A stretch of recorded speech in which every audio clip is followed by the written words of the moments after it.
Let's begin. Chapter 1. The Visitor from Lhasa. It was a grey morning in London, one of those fog-laced days when even the sound of footsteps seemed hesitant, muffled by the dense shroud that wrapped itself around the city. At Whitehaven Mansions, Hercule Poirot was, as always, impeccably dressed in a pale grey suit, a violet cravat precisely tied at the neck, and his patent leather shoes glistening like obsidian. He was midway through arranging his breakfast, soft-boiled eggs, croissants, and a steaming cup of chocolate chaud, when there came a most unexpected knock at the door. "I shall get it," said Hastings, already halfway to the entrance. "No, mon ami," Poirot said with raised brows, holding up a finger. "That knock, 3 short, 1 long. It is the knock of someone who is either eccentric or in grave need. Let us proceed with care." Hastings opened the door to reveal a figure that might have belonged more to the slopes of the Himalayas than to the streets of London. The visitor was clad in flowing crimson robes, his head shaved smooth, a string of prayer beads wrapped twice around his wrist. His eyes, dark and unnervingly still, surveyed the room with calm intensity. He bowed low. "Mr. Poirot, I come on behalf of His Holiness Dr. Norbu, Abbot of the Monastery of Eternal Sky." Poirot's moustache twitched slightly. "Indeed? Then do come in, monsieur. I am called Tenzin Dorje. I am the abbot's disciple, and I bring a warning." That word, warning, hung in the air like incense in a temple.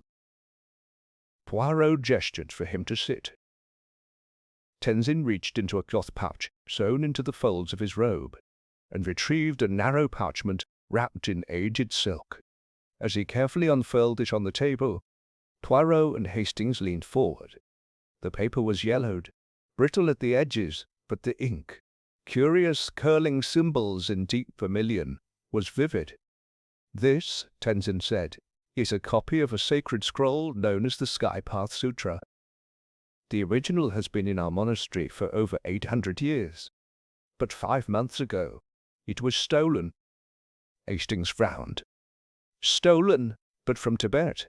That's a long way to come looking for it." Tenzin's voice remained calm. "The man who took it is dead, but the scroll, the true scroll, has resurfaced, here, in London." Poirot steepled his fingers. "You believe someone in this city possesses the original?" "We do not merely believe, Mr. Poirot. We know. The man who died was an English explorer named Charles Redwing. He visited our monastery under false pretenses, claiming to be a spiritual seeker. He seduced the trust of the monks, and vanished one night with the scroll. The abbot has received word that it was recently offered for sale to a private collector in England." Hastings sat back, brow furrowed. "So you want Poirot to find it?" Tenzin turned to the detective. "No, Monsieur Poirot. We want you to protect it, and perhaps protect others from what will follow." Poirot's eyes narrowed. "You speak of danger. Explain." Tenzin's voice lowered. "The scroll is not merely sacred. It is dangerous because of what it reveals. The Sky Path Sutra contains encoded cosmological diagrams. One section, it is said, contains knowledge that can unmake a man's mind if read without spiritual preparation." "A curse, then?" Hastings asked, skeptical. Tenzin gave a half-smile. "Not a curse. But truth can be more perilous than magic, Mr. Hastings. One of our translators, after reading a fragment, plunged into a silent trance and never awoke." Poirot stood and paced slowly. "So, a priceless artifact, stolen by an Englishman now dead. A scroll of philosophical, perhaps psychological power. And now it is being passed through the hands of London's collectors like a mere bauble." He turned sharply. "Do you have any idea to whom it was offered?" "Yes," Tenzin said. "A curator at the British Museum, Dr. Simon Rookwood. He had been in correspondence with Redwing, and later with a middleman known only as Mr. Mallory. We believe the exchange is imminent." Poirot rubbed his chin thoughtfully. "Then we must act quickly." Tenzin rose. "There is more. The scroll must never fall into the hands of the man with the jade ring. That was the final warning from the abbot before I left. The man with the jade ring brings only suffering." Hastings raised an eyebrow. "Do you mean some kind of criminal, or a rival collector?" But Tenzin would say no more. "I have told you what I can. I return now to the guest house in Whitechapel. I leave the rest in your hands." He turned, bowed again, and left with the soundless grace of drifting smoke. When the door shut, Hastings sat in silence. Poirot, meanwhile, had picked up the silk-wrapped copy of the scroll, and was studying the ink patterns, not the language, but the precision of the calligraphy. "There is no coincidence, Hastings," he murmured. "This man, this scroll, this mysterious jade ring, it all leads to something very old and very urgent." Hastings crossed his arms. "Do you believe him, Poirot? It sounds like something out of a Rudyard Kipling novel." Poirot's lips curved in a faint smile. "No, mon ami. I do not merely believe him. I believe the murders have already begun." "Murders?" Poirot turned to the window, where the fog had thickened like curdled milk. "Trust in the little grey cells, Hastings. The scroll is not the beginning. It is the invitation." And somewhere, in a private drawing-room far from Whitehaven Mansions, a jade ring glinted in candlelight, as a gloved hand turned the pages of a diary and underlined a single name: Hercule Poirot. Chapter 2. The Scroll of the Eternal Sky. 2 days later, under a pale October sky, Poirot and Hastings found themselves standing at the foot of the British Museum's grand steps. Fog hung low over Bloomsbury, coiling around the neoclassical columns like something alive. The building loomed with its familiar sense of academic arrogance, a temple of knowledge as much as it was a graveyard for forgotten relics. Inside, they were led past marble busts and glass cases toward the East Asian Antiquities wing. Poirot walked slowly, his gaze scanning the floors, walls, even the ceiling with quiet calculation. Hastings followed, ever alert but skeptical. "You know, Poirot, I still think this whole scroll business sounds like superstition dressed up in Eastern poetry." "Perhaps," Poirot said softly, "but superstition, when believed deeply, becomes motive. And murder, Hastings, does not require truth, motive. And murder, Hastings, does not require truth, only belief." They were met by a thin, nervous-looking man in his late 40s, Dr. Simon Rookwood, curator of Oriental manuscripts. His spectacles clung to the end of his nose, and his hands shook ever so slightly as he extended them. "Monsieur Poirot, Captain Hastings, it's an honor. I received your telegram this morning and, well, I admit I was curious. How may I assist?" Poirot's bow was precise. "Dr. Rookwood, we shall be brief. We understand you were recently contacted regarding a manuscript of rather ancient origin, Tibetan." Rookwood blinked. Yes, as a matter of fact I was.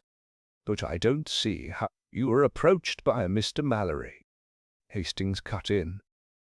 The curator stiffened. "How do you—" Poirot raised a calming hand. "We come on behalf of the original guardians of the scroll. There is grave concern over its safety, and yours." Rookwood's lips twitched.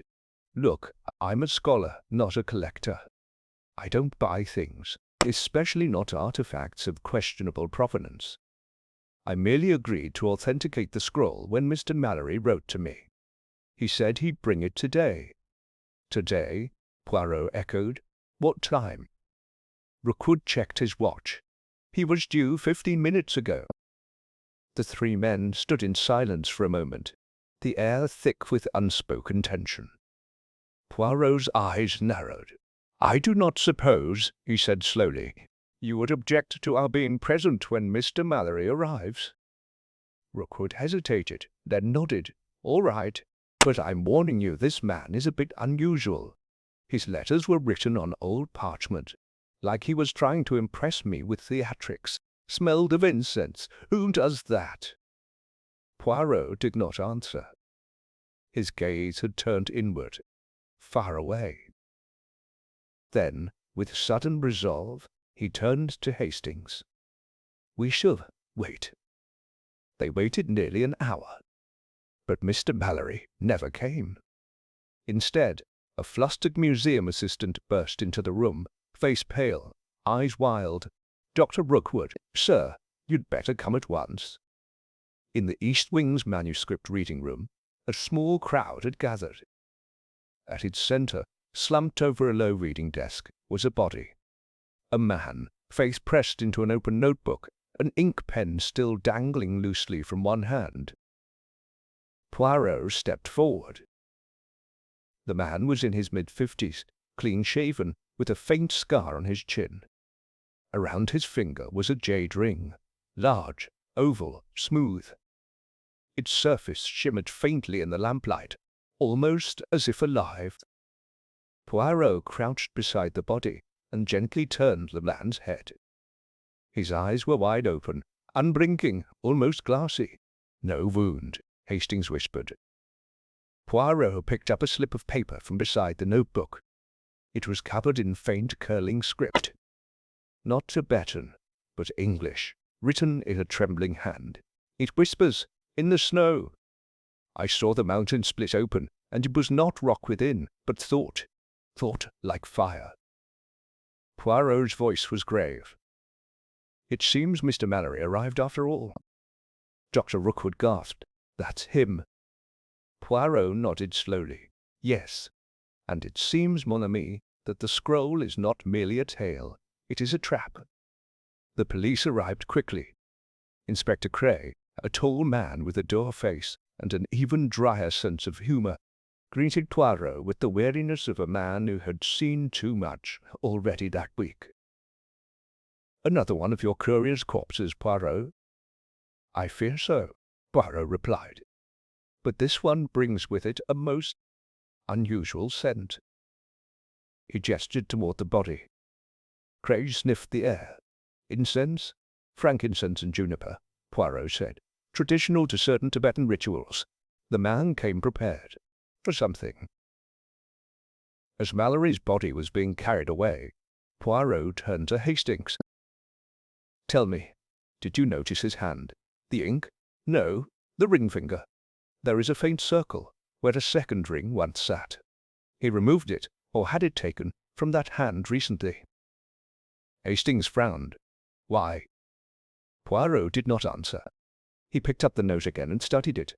What would cause a man to write such madness? Could the scroll truly be so dangerous? "I still think it's hysteria," Hastings said. "Fear, maybe guilt. Perhaps, but look here." Poirot tapped the note. "It whispers, 'In the snow. The mountain split open. Not rock, but thought.' Does that sound like the voice of fear, Hastings? Or the echo of something red, something too vast for comprehension?" Dr. Rookwood coughed. "Gentlemen, the scroll, it's not here. If he had it on him, it's gone now." "Then we must find it," Poirot said, "before the next man reads it." That evening, back at Whitehaven Mansions, Poirot sat before a tray of cooling tisane, deep in thought. Hastings paced restlessly. "So what now? You think someone took the scroll from his body?" Poirot nodded slowly. "Yes, or he gave it willingly before his death. In either case, the scroll is once again in play." He leaned forward. "And mon ami, there is one question that gnaws at me most." "What's that?" "Why did the abbot warn us of the man with the jade ring, if the ring's true bearer is now dead?" Hastings blinked. "You think Mallory wasn't the real man?" "I think," Poirot said gravely, "that someone else wore the ring before him. Someone who gave it to Mallory, deliberately, a decoy. He stood and walked to the window, looking out at the fog-veiled city. There is a player in this game we have not yet seen, Hastings. Someone who knew the scroll's true danger, and is using it. He turned, and I intend to find him before another body drops, this time without a jade ring to lead us. Chapter 3. Murder at the British Museum. The following morning dawned sharp and pale, the fog thinner than before, but still thick enough to turn gas lamps into ghostly halos. Hercule Poirot was already impeccably dressed when Hastings entered the breakfast room at Whitehaven Mansions, the morning paper tucked under his arm. "You've read it, I presume?" Hastings asked, placing the Times on the table. Poirot did not look up from buttering his toast. "Ah, yes. Page 3. Scholar found dead in museum reading room, possible heart failure." "Typical," Hastings said bitterly. "A man drops dead under suspicious circumstances with a cryptic note beside him, and the press calls it heart failure." Poirot's eyes twinkled. It is always easier to explain away the inexplicable, especially when it involves foreign mysteries and ancient scrolls. He sipped his chocolate. "But it is not heart failure." "No, Hastings, it is murder. Only one most curious."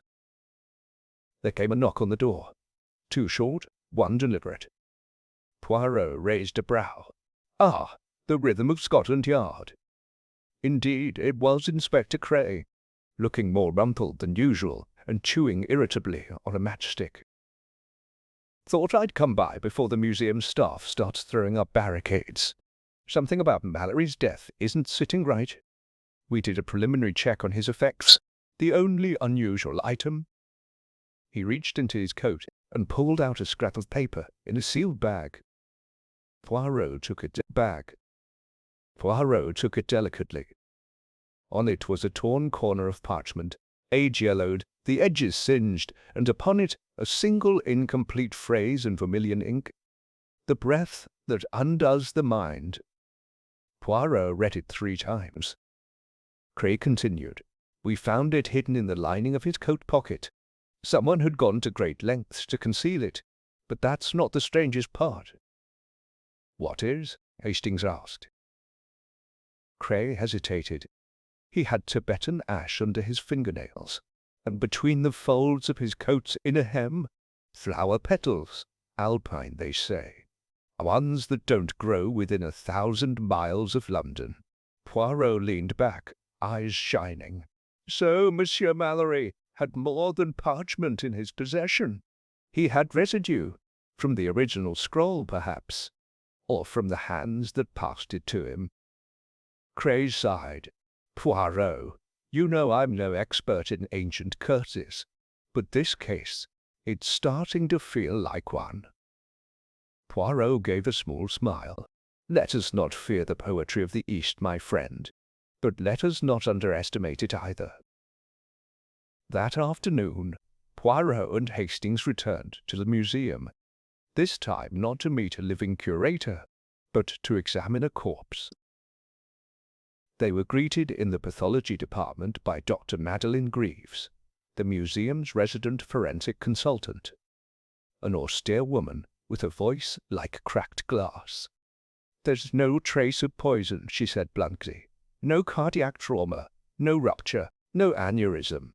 Nothing, in fact, that should have caused death." "But he is dead?" Hastings asked, earning a sharp glance. Poirot ignored them both. He studied the corpse, his gaze drawn to Mallory's hand, the one with the jade ring. He leaned in closer. "Do you see here, around the base of the ring?" Madeline followed his gaze. "A rash, faint but present, and here, along the knuckles, like a contact burn." Poirot nodded. "And now, doctor, might I see the brain?" She raised a brow but gestured toward the table, where a glass case sat under a white cloth. Inside, the specimen floated gently in preservative. Poirot peered in, lips tightening. "You see this section, occipital lobe, and this, the temporal cortex, burnt, Not physically, but chemically altered.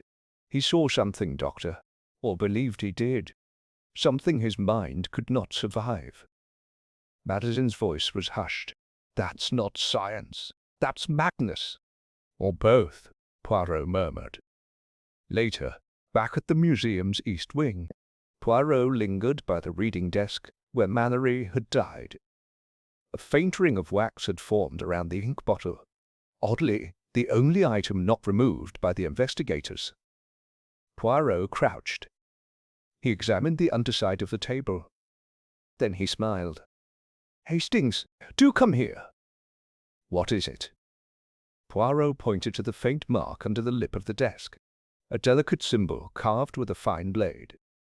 3 swirling curves radiating from a center, a triple spiral. "Tibetan?" Hastings asked. "No, Celtic." Hastings blinked.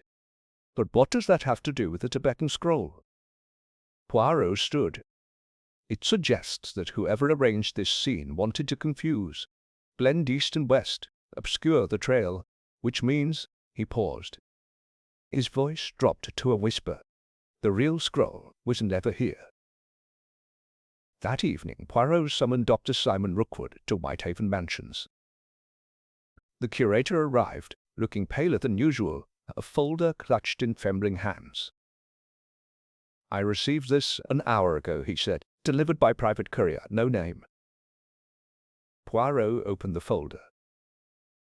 Inside were 4 photographs, grainy but clear. One was of Charles Redwing, the explorer. Another showed him shaking hands with a Chinese gentleman in military uniform. A third was a blurred image of the scroll, its ink faint but visible. And the fourth, Hastings recoiled. It showed a corpse lying face up in a snowfield, half frozen, hands clasping a scroll to his chest. The body's lips were parted in a silent scream, and next to it, planted into the snow, a cane, with a jade ring looped around its handle. Poirot stared at the photo, a shadow passing over his features. He tapped the cane. This, my friends, was not Redwing. This was his guide, and the scroll he clutches is a copy. Poor fool.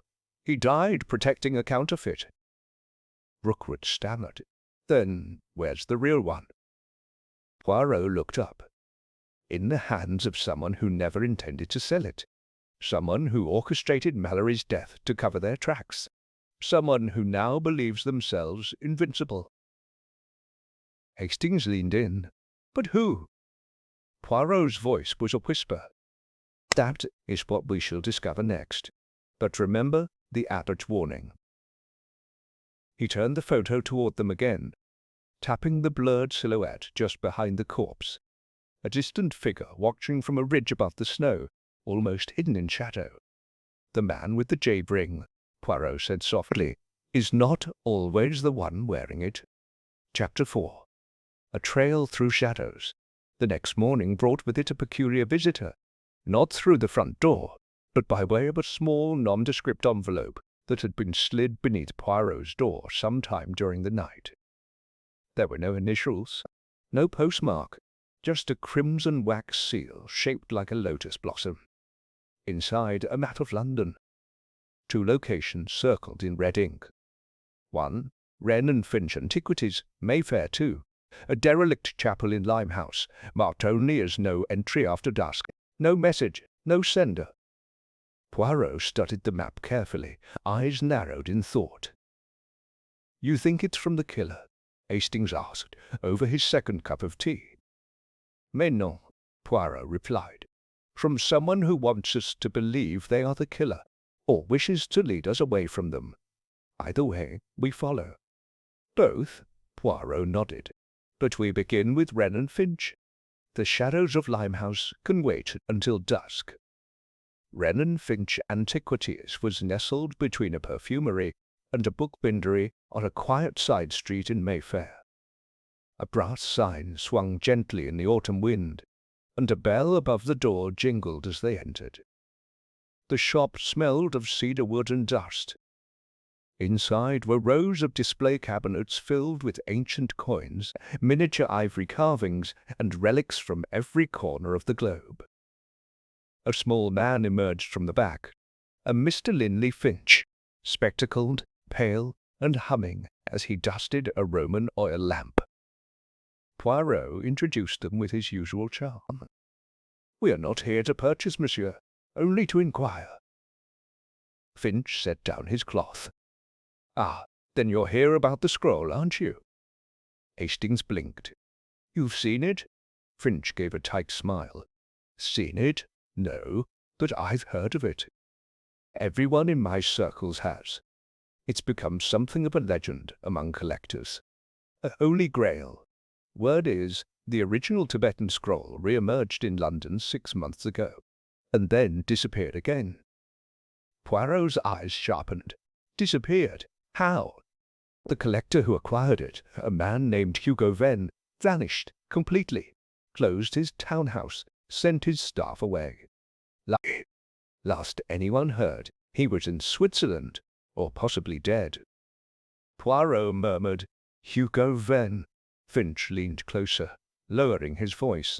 "There's talk, you know, that anyone who reads the scroll sees things, visions, things that drive them out of their minds.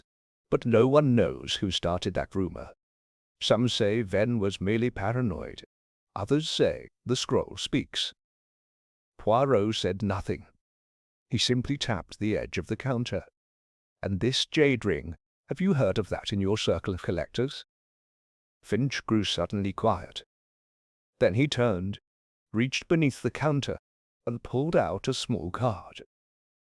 It bore a single stamped emblem, a ring with a jade stone.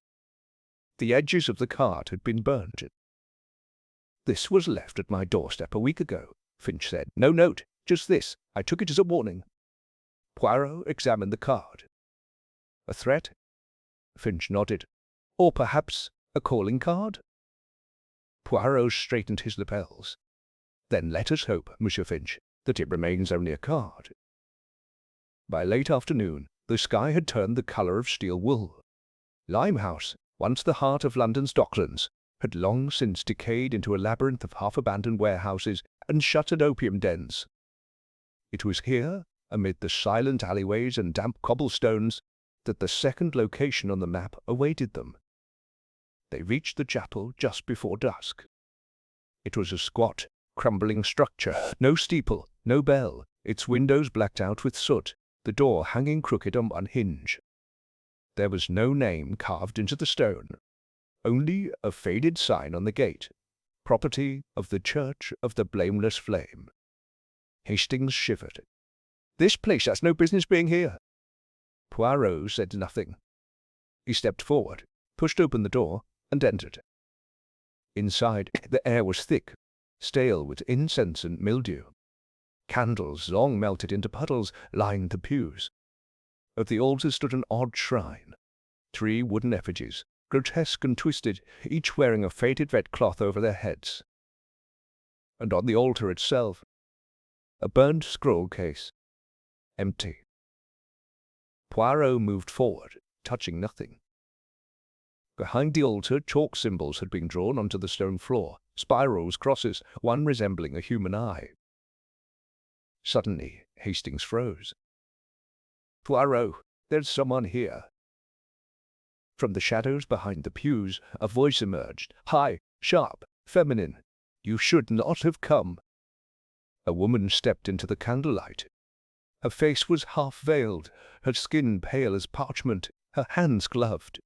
"You are not with them," she said to Poirot, almost accusingly. "With whom?" Poirot asked gently. She stepped closer. "The ones who call themselves the votaries of the eye. They guard the scroll, worship it, believe it holds the final truth of memory, of time, of choice." Poirot studied her carefully. "And you?"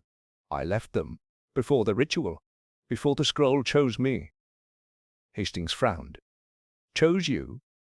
She turned to him, eyes bright. "The scroll speaks only to those it selects. Others go mad, or they die. I ran before either fate found me." Poirot was silent a moment. Then, softly, "Why this place?" She motioned to the altar. "It was where they first read it aloud, years ago, before Redwing, before Mallory, before London even knew what it held." Poirot took a careful step forward. "You led us here, didn't you? The map, the seal, the warning. I wanted you to see what it does, what it becomes in the hands of men who believe in nothing but themselves." She reached into her cloak and pulled out a folded scrap of paper. Poirot took it. It read, "The scroll is not lost. It is returning home, and it is not finished speaking." Poirot's face darkened. "V, not for Ven Hastings, but for Veritas, truth. Whoever they are, they believe the scroll must not be buried, but revealed." The woman turned to go. "You're close, but you must be careful. The one you seek hides behind symbols, and speaks with many voices." Poirot called after her, "Mademoiselle, your name." But she was already gone, vanished into the shadow and soot. Back at Whitehaven Mansions, as midnight approached, Poirot studied the note under a magnifying lens. The parchment was new, but the ink he noted was not. It bore traces of powdered cinnabar, a mineral historically used in ritual scroll writing. Hastings sat across from him, arms crossed. "So now we've got a cult, a dead scholar, a fake scroll, a missing collector, and someone calling themselves V, leaving us riddles. What next?" Poirot's gaze was unreadable. "Next we trace the scroll's last confirmed appearance, to the man who held it last and vanished." He tapped the name in his notes, "Hugo Venn." "And if Hugo Venn is not dead," Poirot said softly, "then he is hiding in the one place where thought, hallucination, and obsession can flourish unchallenged." He leaned back, eyes gleaming. "A private asylum." Chapter 5. The Man with the Jade Ring. A private asylum? Hastings repeated the words with a grimace. "You think this collector, Hugo Venn, locked himself away voluntarily?" Poirot sat very still, fingers lightly steepled. "Mon ami, there is a certain type of madness which is cultivated, grown like an exotic flower. Such men do not hide from others, but from themselves, lest the reflection in the mirror speak too loudly." He tapped the rim of his teacup thoughtfully. "Hugo Venn was a patron of the esoteric. He purchased Tibetan relics, corresponded with occult circles, even funded an expedition to Mongolia in 1928. But after acquiring the scroll, he vanishes. And now, one by one, those connected to the artifact die strange, symbolic deaths." Poirot stood, adjusting his cuffs. "We must find him, Hastings, before he finds the next reader." It took the better part of a day, and Poirot's most delicate persuasion, for them to secure an audience with Dr. Gideon Marsh, the director of Ravenshade, a private convalescent home for the spiritually afflicted, tucked discreetly in Surrey's wooded hills. They arrived at dusk. The facility resembled a country estate rather than an asylum. High stone walls, trimmed hedges, and an eerie quiet broken only by the distant caw of crows. A nurse greeted them at the gate and led them through oak-panelled halls to Marsh's study. The doctor, a gaunt man with sunken eyes and a voice like rustling paper, greeted Poirot as though he were expected. "You're here about Venn," he said quietly. Poirot didn't feign surprise. "Then he is here?" Marsh nodded. "He came under a false name, Mr. Alton, but I recognized him. He checked himself in last December. Said he was haunted." Hastings shifted uncomfortably. "By what?" Marsh sighed. "By truth, as he put it. He claimed to have seen the architecture of time unravel before his eyes. He could speak of little else. Scrolls, mountains, a monastery that moves through dreams. I humored him at first, but then the drawings began." He opened a drawer and passed Poirot a bundle of sketch paper. Each page bore the same spiral pattern. drawn again and again with obsessive precision. Sometimes pattern, drawn again and again with obsessive precision. Sometimes inverted, sometimes layered like vortexes. And always, in the centre, a small eye. Poirot said nothing. His lips tightened. He hasn't spoken in 5 weeks, Marsh continued. But he draws, and he hums. Hums? Poirot asked sharply. A Tibetan chant, Marsh said. We had it translated. It's a meditation for separating the soul from the body. Hastings's face darkened. Good heavens! Poirot rose. May we see him? Dr. Marsh hesitated. If you must. But I warn you, he may not know you're there. Room 17 was at the far end of the west wing. The walls were padded in pale grey, the windows barred. Inside, seated cross-legged on the floor, was a man with hollow cheeks, long unkempt hair, and a beard flecked with white. He was humming, low, rhythmic, unceasing. On his right hand, a jade ring. Poirot stepped forward gently. Monsieur Venn? No response. Monsieur Venn, you once held something of great power. A scroll. Do you still have it? Nothing. Poirot reached into his coat and produced a copy of the scroll fragment, the one found on Mallory's body. He unfolded it and held it out. At once, Venn's hum stopped. His eyes flicked up. Poirot froze, because those eyes, once surely blue or grey, were now a cloudy, greenish hue, as if stained with something unnatural. Venn spoke, barely audible. He watches. Poirot knelt. Who, monsieur? The listener, Venn whispered. The one who hears without sound. He reads the scroll, through us. Poirot's breath caught. You gave it to him, didn't you? Venn nodded slowly. It was never mine. He said, the scroll must be translated in the mind of the willing. That truth has no mercy, only clarity. Poirot leaned in. Where is the listener now? Venn laughed softly. Everywhere.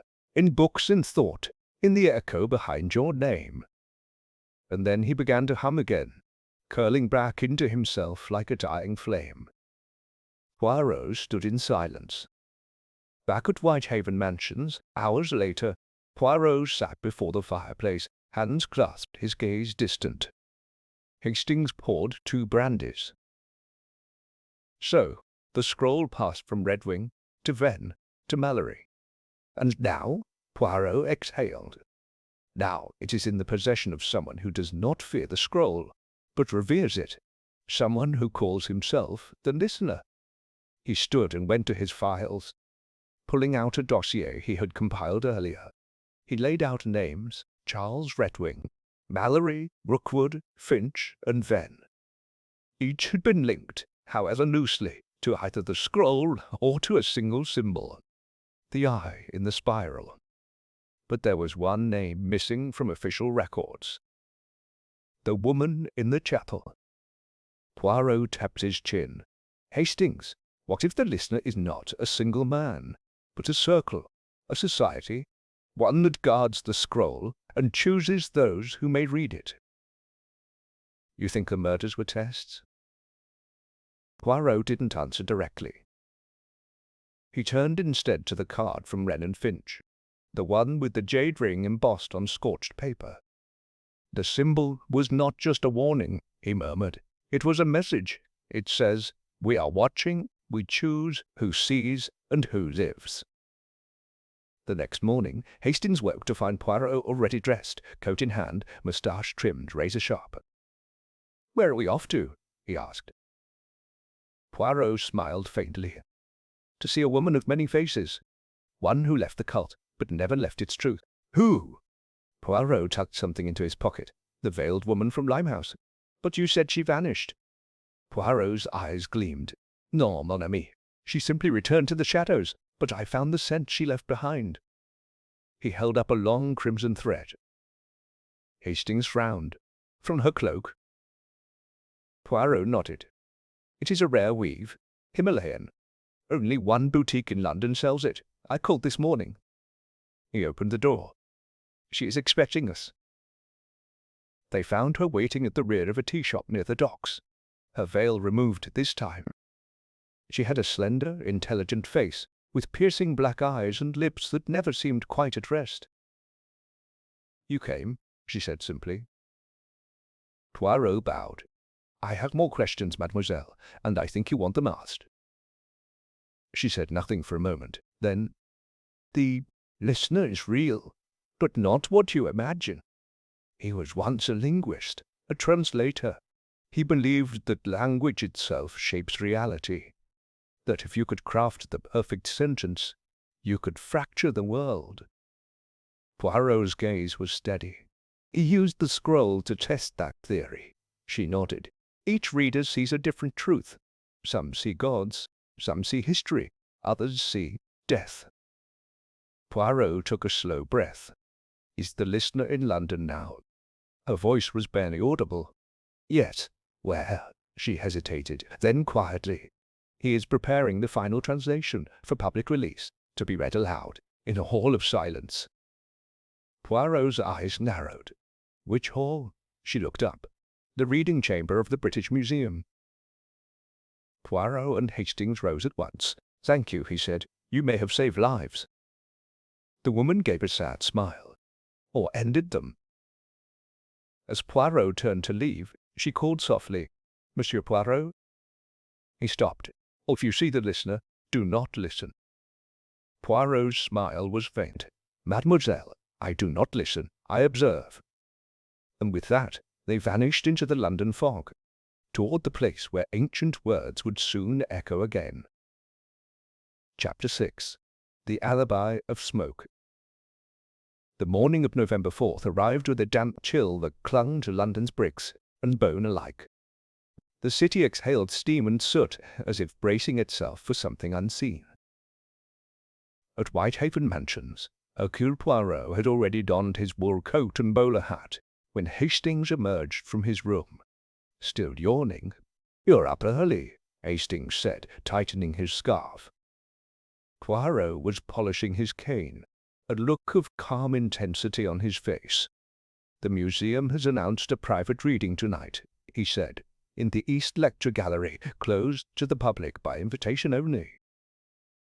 Hastings blinked. "Is that where the listener plans to read the scroll?" Poirot nodded. "I believe he intends to unseal it before a curated audience, perhaps academics, perhaps initiates." "But the location, it is not just about grandeur, Hastings. It is about amplification. The chamber's acoustics are designed to carry a whisper across stone. What better place to let an idea infect the minds of others like smoke?" Hastings frowned. "But how can an idea kill?" Poirot looked at him for a long moment. "You remember Mr. Mallory's note? Thought like fire. Ideas have always killed, mon ami. Only the best murderers do not use knives or poison. They use words." By mid-afternoon, Poirot had managed, through certain diplomatic channels, to obtain an official guest invitation. It was printed on heavy ivory cardstock, bearing the seal of the museum and the vague event title, "The Lost Voice of the Mountain," a private recitation of transcendent texts, curated by Dr. I. Greaves. Hastings blinked. "Greaves? That's the new East Asian manuscripts Greaves? That's the new East Asian manuscripts archivist, isn't it?" Poirot's gaze narrowed. "A recent replacement, yes. Arrived not a month ago. Quiet, efficient, and entirely forgettable." He paused. "Which makes him quite possibly the most dangerous man in London tonight." They arrived at the museum shortly after 7. The gallery was dimly lit, chairs arranged in semicircles around a raised platform. There were 20 or so guests, professors, collectors, spiritualists, and the sort of elegant eccentrics who never missed a whisper of intellectual scandal. Each guest wore a crimson sash across their shoulder, a strange touch Hastings noticed at once. Poirot donned his sash but said nothing. He was watching the incense. A stick of it burned slowly on the stage, smoky, pungent sweet with juniper and sandalwood. The smell was identical to that found at the scene of Mallory's death. Poirot whispered, "Hastings, look carefully. The incense burns in intervals, thin smoke, then a pulse, then thick smoke, almost like it's timed." Precisely. Someone is trying to calibrate the experience of the audience.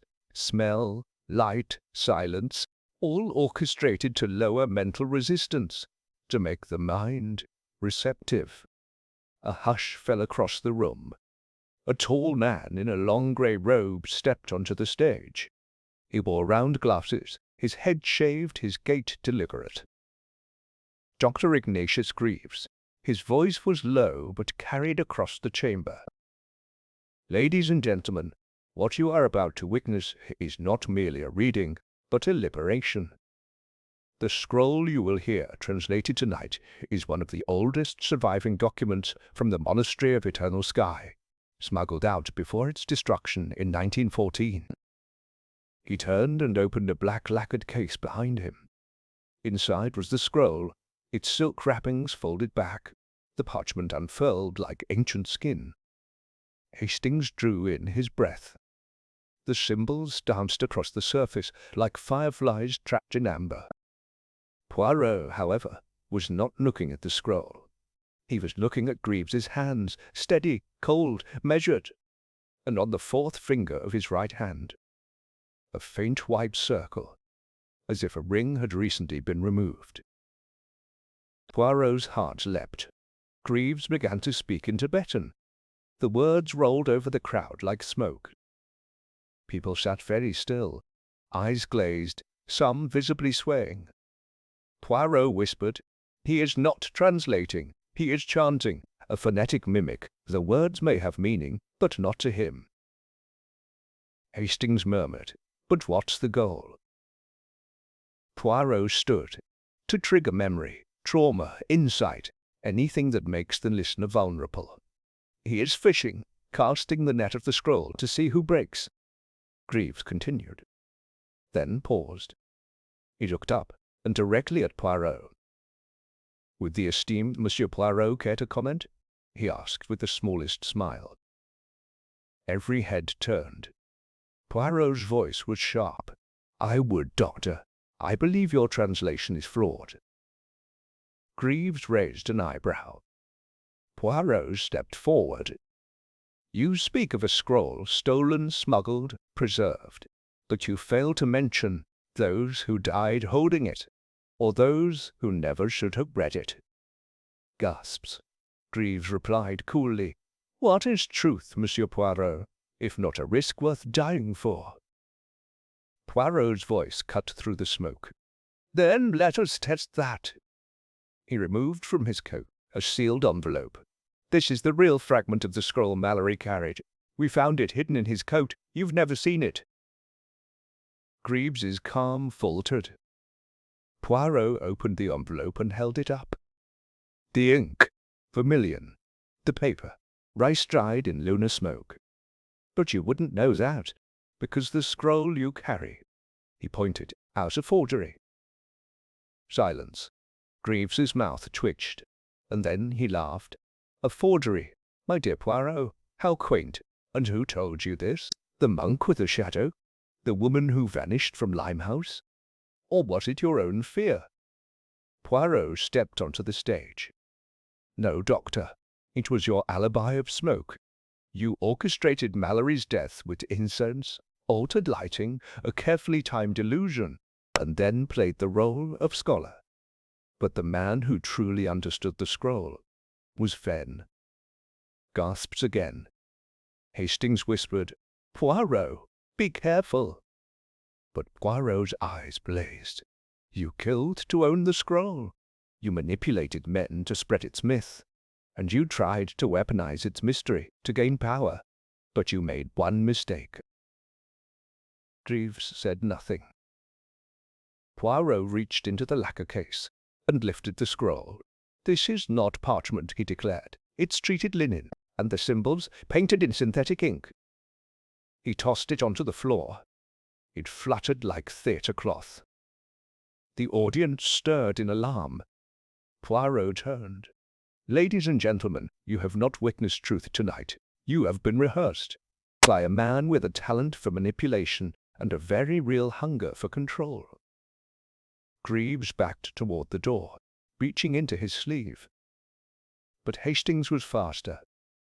He tackled him to the ground just as the jade ring rolled from Greaves's pocket. Poirot knelt and whispered, "Your alibi has vanished like smoke." That night, as the museum was cleared and Greaves taken into custody, Poirot and Hastings stood on the steps beneath the cold stars. Hastings exhaled. "So the scroll was a fake all along?" Poirot smiled faintly. "That scroll was, but the real one, it exists still, hidden by those who understand that some knowledge is sacred, not to be possessed, only protected." Hastings nodded. "And the listener?" Poirot turned to the street and pointed to a carriage slowly vanishing into the fog. Inside sat a veiled woman, watching them. Poirot tipped his hat. "She listens still, Hastings, not to control, but to remember." Chapter 7. The Scroll Speaks Once More. The morning after the confrontation at the British Museum, a peculiar stillness lingered over London. The city moved as it always did. Buses rattled over wet cobbles, papers sold on corners. But for Hercule Poirot, there was a silence between. Moments. A pause, as if something ancient had taken a breath and was now deciding whether to speak again. Poirot stood by the window at Whitehaven Mansions, staring out at the fog. Hastings, seated nearby, was scanning the latest issue of the Times. "Well, they've run with it," he muttered. "Front page, cult scholar exposed at museum hoax. They're calling Greaves a deluded fraud, his jade rings being called a theatrical prop." Poirot's voice was quiet.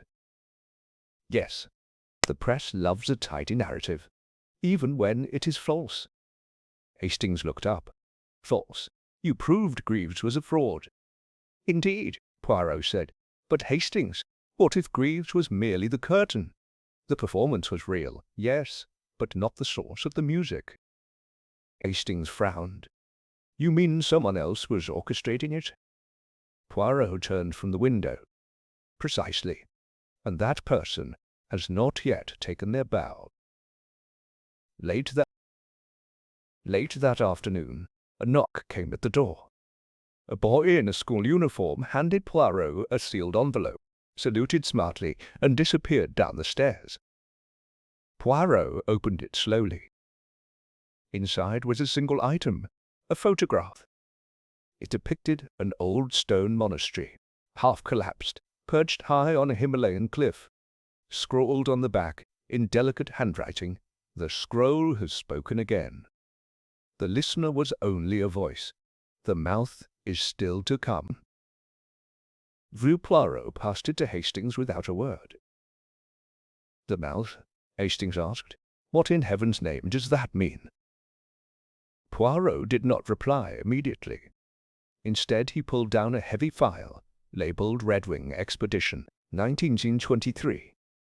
He flipped through its contents, photographs, faded field notes, hand-drawn maps, until he reached a page with a torn corner. "Here," he said, "Charles Redwin's journal. There is a passage that troubled me when I first read it, and now troubles me more." He read aloud. "We followed the trail beyond the monastery into what the monks called the Still Chasm. The wind there stops. Even the snow falls slower. One monk refused to enter, saying, 'That is where the mouth waits. It speaks only once, and when it does, the world must close its eyes.'" Hastings swallowed. "Sounds like a ghost story." Poirot's brow furrowed. "Unless it is a metaphor. The mouth may refer to someone or something that transmits the final interpretation of the scroll. Not merely the reading, but the decoding, the application." Hastings leaned forward. "Then someone else is going to use the scroll?" Poirot's eyes met his. "They already are," By evening, Poirot had narrowed down 3 potential leads, places connected to the scroll's movements that had yet to be revisited. But it was the third that drew his attention most. The old printery beneath St. Cyprian's Church, closed since the war, where some of Redwing's early translations were once typeset. They arrived there just before dusk. The church above had long since fallen into disuse.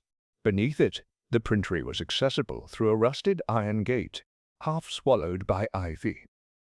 Poirot led the way down moss-covered stairs, the only light coming from Hastings's lantern. At the bottom, a large wooden door, slightly ajar. Poirot paused.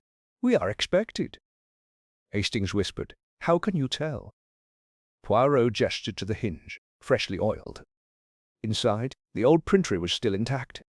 Machines slept beneath white sheets, and the air smelled of dust, ink, and something more subtle, sandalwood. Then Hastings saw it.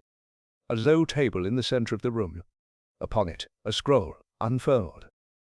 Beside it, candles burned low.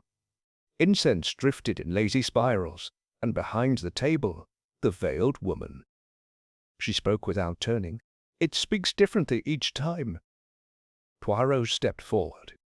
"And what did it say tonight, mademoiselle?" "That the mouth must open." She turned. Her veil was gone. Hastings froze. She was not the woman they had met before. She was younger, perhaps 30, with eyes like frost over deep water. But her voice was the same cadence, the same strange calm. Poirot said softly, "So the listener was never one man. It was a mantle, a role." She nodded. "One reads, one listens, one interprets, but the mouth delivers." "To whom?" Poirot asked. "To everyone." Poirot circled the table. "And you would be this mouth?" She did not answer. Poirot looked at the scroll. The symbols were faint, older than parchment, each one drawn in what appeared to be blood ink. "Where did this copy come from?" She tilted her head. "It was never gone. It merely waited. In places men forgot to look." Poirot leaned in. "What is the final message? What do you plan to tell the world?" She whispered, "That memory is not personal. That we remember the same past, just told through different eyes. That guilt is shared. That time loops back on itself." Hastings stepped back. "This is madness." Poirot's voice was low. "No, Hastings, it is ideology. A vision of history so powerful it could erase blame, fracture nations, rewrite identity." He turned to her. "And do you believe this is mercy?" She nodded. "The scroll teaches unity, by unmaking the idea of self." Poirot's tone darkened. "And what of those who resist?" She looked away. "Then they do not hear the truth, and they fade." Poirot straightened. "And your name?" She met his gaze. "I am called Anuna." Poirot's eyes widened. "Sanskrit. It means unspeakable." "Or the last breath before silence," she said. They left the printery in silence. Back at Whitehaven Mansions, Poirot sat in his armchair long into the night. Hastings paced. "So what do we do? Alert the authorities?" Poirot's voice was tired. "To what, Hastings? A woman reading a scroll in a forgotten chapel? A cult that dissolves into mist when followed?" He looked down. "The mouth will speak soon, and when it does, it will not be with fire or gunpowder, but with ideas. We must find the place where it will happen. Not symbolically, physically." He opened the photo again, the monastery ruins, and behind it, barely visible in the shadowed mountain range, a symbol etched in snow, a spiral, an eye. Poirot whispered, "She is going back to where it began." Chapter 8. Death in the Monastery Garden. It took 3 days of diplomatic maneuvering, discreet cables, and a favor owed to a Tibetan cultural attaché. But by the end of the week, Hercule Poirot and Captain Hastings were bound for the Himalayas aboard an RAF diplomatic courier flight. Neither spoke much during the journey. The higher they flew, the quieter Poirot became. As they soared over the roof of the world, Hastings glanced at his friend, concerned. "Are you all right?" Poirot responded without turning his head. "I am thinking, mon ami, of silence. There is a silence in the mountains unlike anything in London. It does not sleep. It watches." Hastings shivered. They arrived at the foot of the eastern Himalayas and began the trek with a local guide. After 2 days of narrow cliff paths and prayer-flagged crossings, they reached it, the monastery of the eternal sky, or what was left of it. The main structure stood like a scar on the edge of a cliff, its once majestic walls now crumbling, its courtyard overtaken by wild roses and pale mountain grass. But it still held presence, dignity, even in ruin. Their guide would go no further. Poirot and Hastings approached on foot, and found the garden. It was unlike any garden Hastings had ever seen. No flowers bloomed, and no paths were marked. Instead, stone carvings lay half buried among the moss, each one etched with spirals, eyes and passages in old Tibetan script. Small flags hung between skeletal trees, fluttering in silence. And in the centre, on a raised stone slab, lay something Poirot had feared and expected, a body. It was a man in ceremonial robes, aged, serene, hands folded across his chest. A monk. Poirot knelt.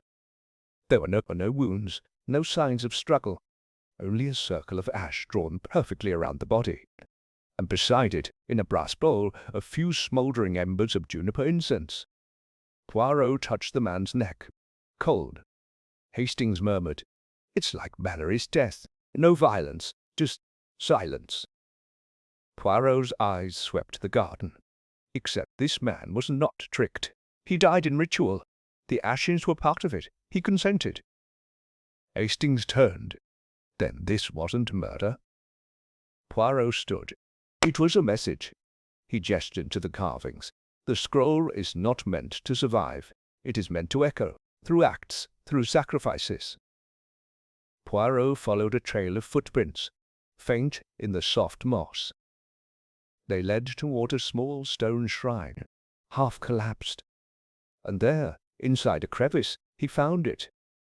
A torn page, not parchment, not linen, rice paper, brittle and almost translucent. On it, a symbol in red ink, an eye over an open mouth. And beneath it, in English, the mouth will not speak from a mountain, but from the garden of man's forgetting, where time turns inward and the old masks fall. Poirot read it 3 times, then he said very quietly, "She is not staying here. This is a grave, a farewell." Hastings looked stunned. "Then where?" Poirot folded the page, tucking it into his coat. "The mouth will speak where memory is deliberately erased, where forgetting is not an accident but a ritual." He turned sharply.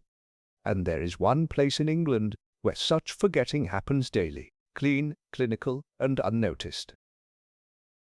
They returned to London with urgency, and by the time they arrived, Poirot already had an address. A private memory clinic in Oxfordshire, known only in certain circles as the Garden House, a discreet facility where wealthy clients went not to recall, but to forget. Traumas, losses, regrets, through suggestion therapy, chemical sedation, and isolation. The perfect place to bury meaning. They arrived at dusk. A nurse greeted them politely but coldly. "I'm afraid visiting hours are strictly regulated." Poirot held up a name. "We are here to see Anuna." The nurse blinked. "Room 7, she said at last, "end of the corridor. But she doesn't speak." Poirot smiled faintly. "That, mademoiselle, remains to be seen." Room 7 was sterile and pale, but Anuna was not alone. Seated beside her, facing the open window, was a man, elderly, skeletal, hands trembled in his lap. His face was familiar. Hastings gasped, "Redwing!" Poirot nodded slowly. alive. Anuna turned. Her eyes were calm, but hollow now, as if the storm had passed through her and left the house standing, but changed. "I brought him here," she said softly, "to forget what he saw." Poirot stepped closer. "And yourself?" She looked out the window. "I remembered too much." Hastings frowned. "The scroll? What was it, really?" She closed her eyes. "It was never a weapon. Not truly. It was a mirror. It showed you your role in the world's forgetting, what you looked away from, what you justified.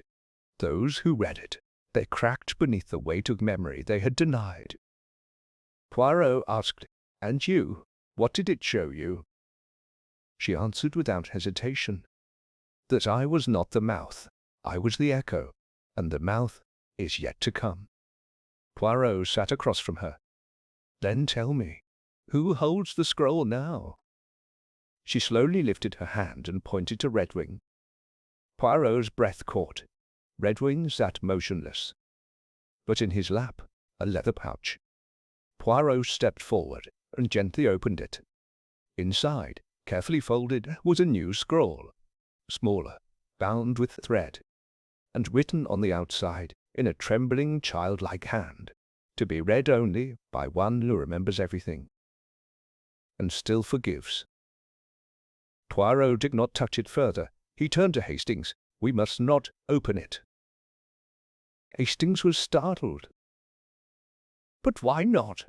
Poirot whispered. "Because it was not meant for us." He looked down at Redwing.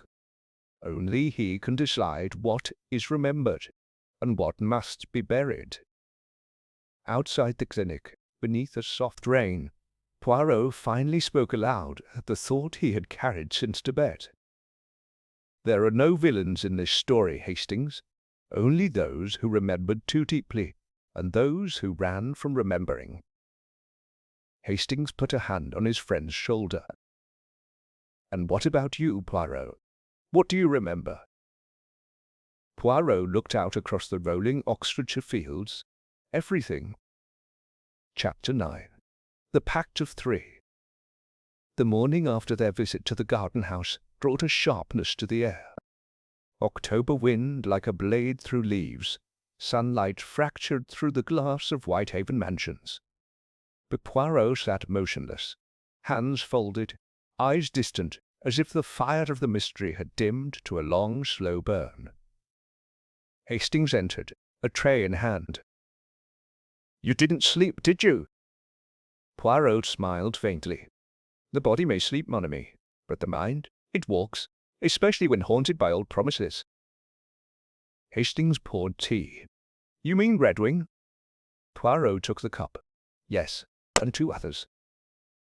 He reached into a drawer and removed a slim folder, yellowed with age. Across the top was a name Hastings hadn't heard in weeks. Charles Redwing, Himalayan Expedition, 1923. Poirot laid out 3 photographs. One of Charles Redwing, young, moustached, eyes full of conquest. One of a man in British military uniform, Major Percival Mallory. And one of a third man, bespectacled, lean, with the sharp smile of a man who preferred to stay behind the camera. Hugo Venn. 3 men, Poirot said softly, linked not only by the scroll, but by a pact made in the mountains over 20 years ago. The clue had come from the most unlikely of places. The scroll fragment Poirot had taken from the monastery garden. When examined under heat, a watermark appeared, barely visible, revealing a date, 12th of October, 1923 SC, pact ratified. No truth without witness. SC, still chasm, the name the monks had given to the ravine beyond the monastery. Hastings leaned in. "You think they made some kind of vow there?" Poirot tapped the edge of the photograph. "I know it. Redwing, Venn, and Mallory all returned from that expedition changed. They claimed to have found nothing, but each of them in time grew obsessed with silence, ritual, and memory. One built a fake identity and vanished into a clinic. Another forged translations, and the third died over an ink-stained desk." Poirot opened his notebook and turned it toward Hastings. A single word was written across the top: Witness. The scroll is not a treasure, Hastings. It is a test, and the pact was their promise not to let it fall into the world unguarded. Hastings sat back, but something happened. Someone broke the pact. Poirot nodded, and someone else, perhaps Anuna, perhaps another, tried to restore it by invoking the symbols, the ritual, the fear, the listener, the mouth, all borrowed roles. Listener, the mouth, all borrowed roles. But the original meaning was this: only when the three agreed could the scroll be read. It required consent. Hastings blinked. And now two are dead? Poirot looked up, which means someone must have tried to read it without all three. Poirot moved quickly after that. By late afternoon, he and Hastings were seated in the archive room of the British Library, poring over restricted correspondence between them and a shadowy organization known as the Memory Circle, an anonymous group of archivists and linguists who operated beneath the radar of academia. Most of the letters were cryptic, but one stood out. It was dated January 1931, written in Then's hand but unsigned. The pact has fractured. Redwing has vanished. Mallory still writes but mistrusts me. I fear the circle will act without us. If they do, and the mouth opens, it will be not a scroll they unroll, but a mirror, and many will not like what they see. Poirot leaned back. There it is, the moment it all cracked. Hastings asked quietly, And the Memory Circle? You think they're still active? Poirot's answer came instantly. I think they have infiltrated every place truth is stored, archives, universities, even museums, and someone among them is preparing a new reading. That night, Poirot received an anonymous package by courier. Inside, a set of 3 keys, 1 silver, 1 brass, 1 obsidian black. No note, no label. But Poirot's eyes lit up with realization. Do you recall, Hastings, the old anecdote Redwing once told about the monastery's reliquary? Hastings shook his head. Remind me. Poirot's smile was brief. He said the true relics were kept in the room of no door, a chamber accessible only through symbolic means. 3 keys, 3 truths, 1 silence. He laid the keys out on the table. These are not for unlocking metal. They are for selecting trust. Poirot made one more stop that evening, alone. He returned to the garden house, carrying only a small sealed envelope. He sat with Redwing for nearly an hour. He spoke softly. Redwing did not respond. But when Poirot stood to leave, Redwing's fingers shifted ever so slightly and clutched the envelope. Poirot smiled and whispered, Now it is your decision, mon ami. Back at Whitehaven Mansions, Poirot rejoined Hastings. He held up a telegram. Anuna is gone, he said, left the clinic at dawn. No destination, no forwarding address. Hastings exhaled. So it's happening again? Poirot nodded. But this time, he said softly, there is one difference. What's that? Poirot turned the black key in his fingers. This time, I will not be a bystander. Chapter 10. The One Who Betrayed Tibet.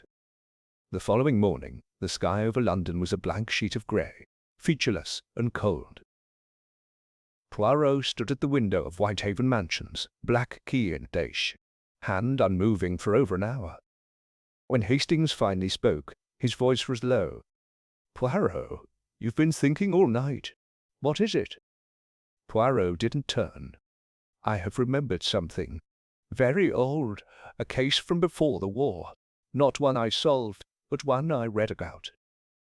He turned now, the black key clenched between thumb and forefinger. A British attaché stationed in Lhasa vanished after being accused of smuggling sacred relics out of Tibet.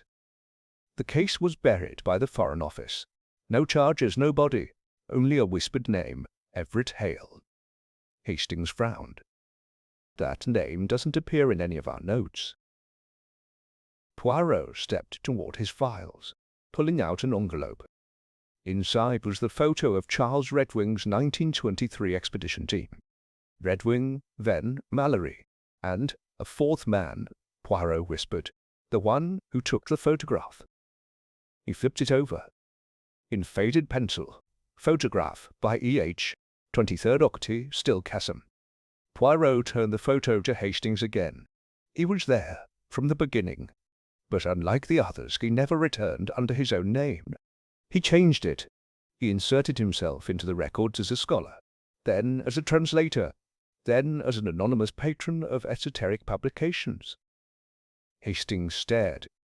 "And you think this Everett Hale, he's alive?" Poirot nodded slowly. "Not only alive, directing everything. The scroll's reappearance, the symbolism of the listener, the so-called mouth. He betrayed the monastery, the monks, and perhaps even Redwing and the others." He opened a folder marked Museum Donor Registry. A line was underlined in red. "Mr. E. Hargrove, benefactor of the Eastern Translations Wing. Anonymous donor since 1926. Hastings looked stunned. "You think E. Hargrove is actually Everett Hale," Poirot finished, "and he is the true betrayer of Tibet, not for greed, but for something worse." They made their way to the British Museum once again, this time not to speak but to listen. A lecture was being held under the title, "The Ritual of the Mirror, Memory, Language, and the Death of Self," a closed seminar for invited scholars. Guest host, Mr. E. Hargrove, private benefactor. Poirot and Hastings were not invited, but they were expected. As they entered through the service corridor, thanks to Poirot's quiet coordination with the curator friend, they found a door marked with 3 dots. Poirot paused. "The 3 initiates," he murmured. "Redwing, Mallory, Venn." He inserted the black key. The door clicked open. Inside, the seminar hall had been stripped of chairs. A circle had been drawn on the floor in ash and salt, and a single table stood in the center. Atop it, a scroll, this one mounted on obsidian rods. Standing at the far side, half in shadow, was a tall figure with silver hair and an old soldier's stance. His coat was dark, his eyes piercing. "Mr. Poirot," he said without surprise, "and Captain Hastings, you arrive early." Poirot stepped forward. "It is rude, Monsieur Hale, to host a ritual without all of the original pact present." The man smiled. "Ah, so you finally found me beneath the masks." "I do not find, monsieur," Poirot said coolly. "I observe." Hargrove, Hale, walked slowly around the scroll. "I did what was necessary. The monks were hiding the truth. They clung to sacred things not to protect them, but to withhold them. Knowledge must not be locked away, Poirot. It must be offered, even if it wounds." Poirot's eyes flashed. "Offered? Through murder? Through psychological ruin?" "Through cleansing," Hale said quietly. "The scroll breaks illusions, identity, colonial history, the myth of the self. Once that breaks, you are free," Hastings snapped, "or insane." Hale smiled faintly. "Yes, some don't survive, that's true, but they were never meant to." Poirot pointed to the scroll. "This one. This is the true version." Hale nodded. "The original, preserved by me, hidden beneath the museum's foundation since 1924. He gestured to the empty floor. "Tonight, the final reading occurs, before a new circle, one not bound by Redwing's doubts or Mallory's guilt." Poirot stepped closer. "Then you will open the mouth." Hale paused. "No," he said softly, "I already did." At that moment, behind them, a door creaked open. Anuna. She entered, no veil now, dressed not in ritual robes, but in plain grey. Poirot turned slowly. "You knew," she nodded. "I saw him once, in the monastery before the others came. He told the monks he would learn from them, but he never knelt. Poirot said softly, "He needed you to play the mouth, so he could remain the listener." Hale raised his voice. "I am no villain, Poirot. I preserved the scroll. I decoded it. I created the ritual so the human mind could absorb it, gradually."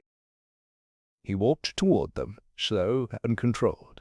"Tonight, I will pass it to the next generation, a generation not poisoned by shame. They will not fear remembering or forgetting. They will become what follows truth." Poirot said, "You mean they will become what you desire, not what they choose." Hale tilted his head. "Choice is an illusion." Poirot stepped back. "Then so is your victory." Hastings, quick as a flash, moved to the scroll and set it ablaze. The parchment crackled instantly, flames devouring the sacred ink. Ash rose in spirals. Hale lunged, but Anuna stopped him. "No," she said softly. "It is done." The three of them, Poirot, Hastings, and Anuna, stood in the cold museum courtyard an hour later. The fire had been small, but final. No police had been summoned. Hale had simply left, vanished into the city, into the silence. Hastings looked down. "Do you think he'll try again?" Poirot shook his head. "No, he poured too much into the scroll, and he watched it burn." Anuna looked up at the sky. "But the scroll still speaks, not in paper, in people." Poirot nodded. "Then let it speak through kindness, not control." She smiled, and without another word disappeared into the night. Back at Whitehaven Mansions, Hastings poured them both a final drink. "Well," he said, "was that a victory?" Poirot sipped. "A reprieve." Hastings sat back. "But what about Red Wing? The others, the pact?" Poirot looked into the fire. They were guardians of something none of them fully understood. They made a vow not to reveal the truth, but they never agreed on what the truth was, and that was their undoing. Poirot raised his glass. "To those who protect meaning, even when they cannot explain it." They drank, and in the quiet, Poirot whispered, "The final key was never a key at all." Hastings blinked. "What was it then?" Poirot smiled. "Mercy." Chapter 11. The Gathering at Whitehaven. It was an uncharacteristically windless night in London. No rustle in the trees, no hum of traffic, only the distant chime of St. George's clock tower and the occasional creak of old wood inside Whitehaven Mansions. Hercule Poirot sat in his drawing-room in a deep blue armchair, his shoes polished to perfection, a fresh orchid pinned to his lapel. The apartment was not quiet for long. At exactly 8 o'clock, the first knock came at the door. Poirot rose and opened it himself. "Monsieur Finch," he said with a smile, "do come in." The antiquarian entered cautiously, removing his hat with a trembling hand. "You summoned me, Mr. Poirot. I wasn't certain if—" Poirot gestured to the sitting-room. "I summon no one, monsieur. I invite. You accepted." Within the next 15 minutes, 2 more guests arrived. Dr. Simon Rookwood, pale and twitchy, and Inspector Cray, who looked far more serious than usual. Each man was offered tea and a place in the circle of chairs arranged before the fireplace. Hastings leaned in and whispered, "What is this, Poirot? A final confrontation?" Poirot shook his head. "No, mon ami, a final clarification." When the clock struck 8:30, the last guest arrived.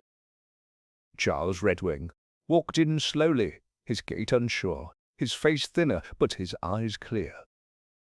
Hastings gasped quietly. Poirot stood to greet him. "It is an honor." Redwing nodded. "I don't remember all of it, but I remember enough." He took a seat across from Finch, whose eyes widened in disbelief. Poirot stepped to the center of the room. "Messieurs," he began, "you have all, in one way or another, been touched by the mystery of the Tibetan scroll. Some of you sought it for knowledge. some for prestige, and some to protect others from it. He folded his hands behind his back. What none of you knew was that you were all part of its performance. There was silence. Poirot continued. Everett Hale manipulated each of you.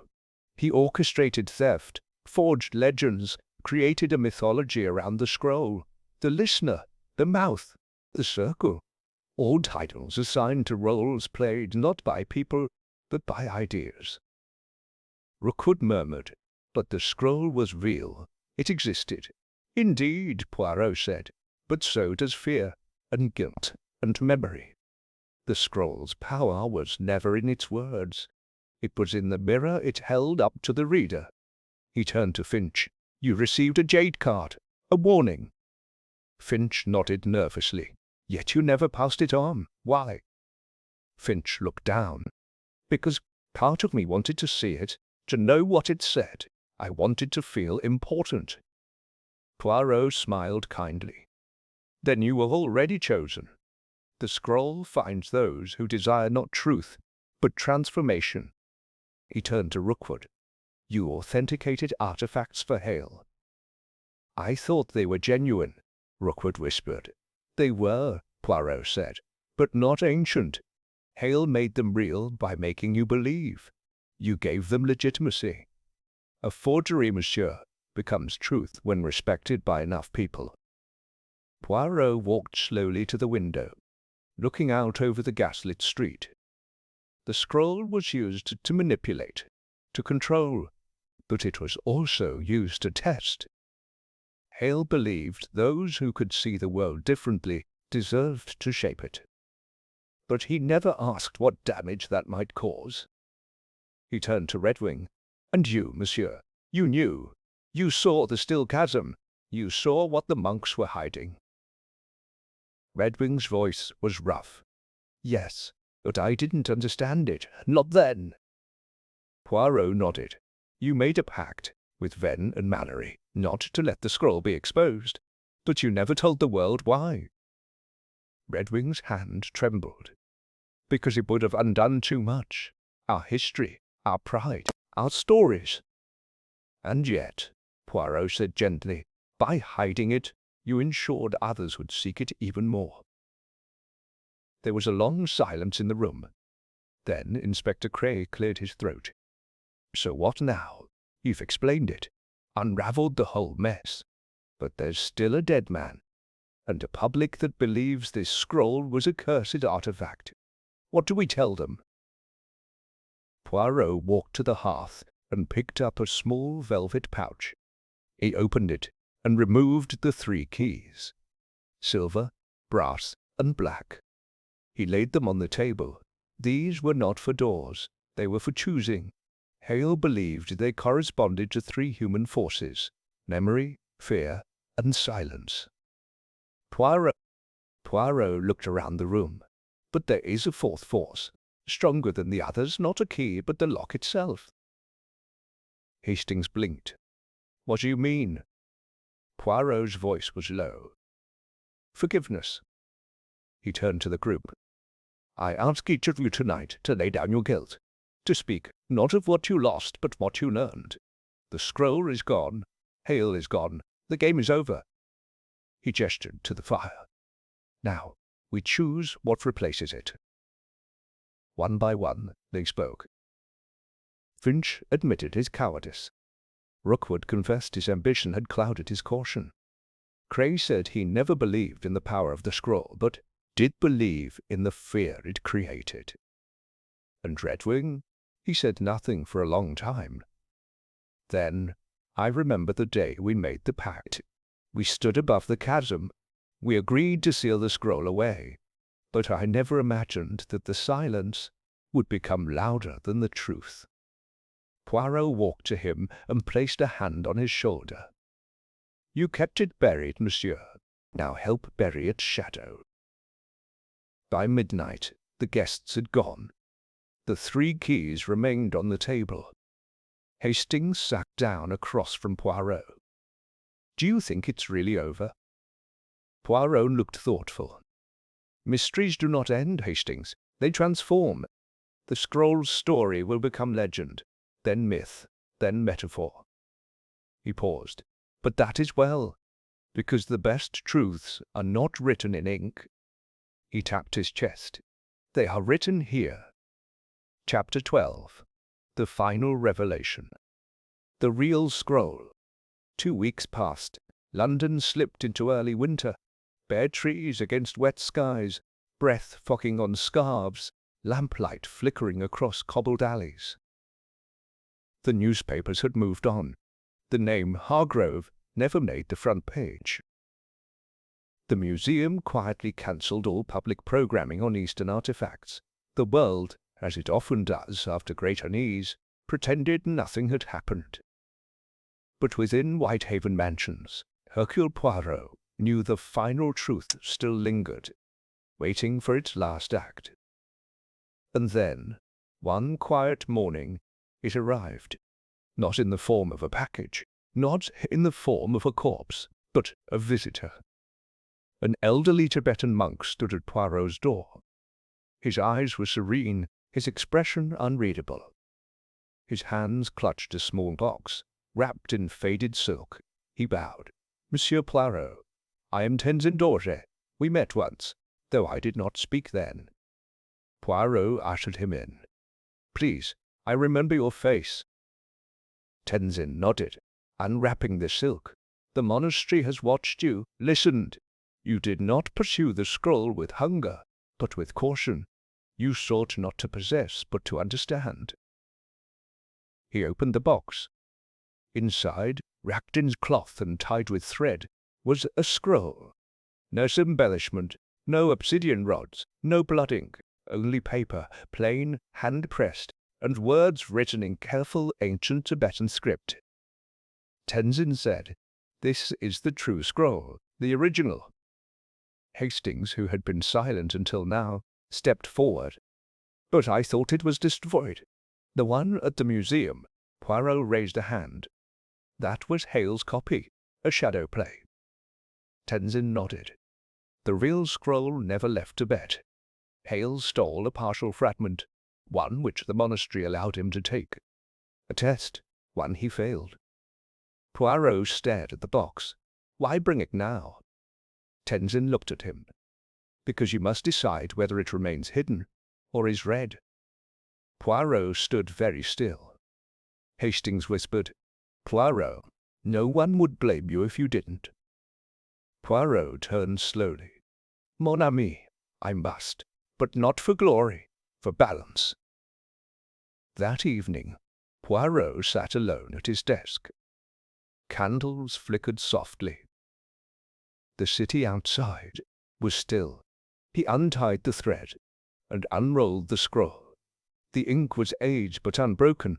The script curled across the paper like vines, measured, elegant, never rushed. Poirot read it once, aloud, then again in silence. He sat back, eyes closed. No visions came, no ghosts, no madness, only clarity. After several minutes, he folded the scroll once more and returned it to its cloth. When Hastings returned, Poirot was sipping tea, as if nothing had occurred. "Well?" Hastings asked cautiously. "What did it say?" Poirot looked up and gave a small, gentle smile. "It said nothing." Hastings blinked. "Nothing." Poirot nodded. "Not in the way we expect. No spells, no secrets, no revelations." He leaned forward. "The scroll simply describes the act of remembering, in beautiful, poetic language. It explains how memory is not personal, but shared, how the suffering of one life echoes in the silence of another." Poirot's eyes gleamed. "It tells the reader you are not alone, you never were." Hastings sat down slowly. "That's oddly comforting." Poirot nodded, which is why Hale could not accept it. He wanted power, revelation, but what he found was humility. He looked out the window, and some men would rather go mad than be small. 3 days later, Poirot travelled alone to the countryside, where Tenzin waited beside a simple mountain stream. The scroll was returned to him, untouched, unread by anyone else. What will you do with it? Poirot asked. Tenzin smiled. We will burn it. Poirot looked surprised. You do not wish to preserve it? Tenzin's reply was gentle. It was never meant to last. Its purpose was not to be read forever, but to be read once, by one who understood. He placed the scroll into a small stone basin, lit by oil and kindling. As it burned, the flame rose slowly, curling around the scroll like breath. Poirot watched in silence. Tenzin said, The words live now not on paper, but in you. Poirot nodded. I will remember. That evening, back in London, Poirot returned to Whitehaven Mansions and placed 3 small items on the mantelpiece, the silver key, the brass key, and the black one. He stared at them a moment, then opened the drawer and added a 4th, a simple white stone, smooth and unmarked. Forgiveness, he whispered. Hastings, watching quietly, said, Is that what the scroll was about? Poirot turned to him. No, Hastings, that is what life is about. Final note from Poirot, in letter form, found years later among his private papers. The mystery of the Tibetan scroll was never about murder, relics, or even ancient truths. It was about how we carry memory. Some carry it with pride, others with shame, and some choose to bury it, thinking they have protected the world. But memory, mes amis, is like fire. It can warm or burn. It is not the scroll that matters. It is who holds it, and what they do afterward. I held it, I read it, and I chose, finally, to put it down. In doing so, I hope I have done what the monks always meant us to do, not to solve the mystery, but to live the lesson. Hercule Poirot. End of story.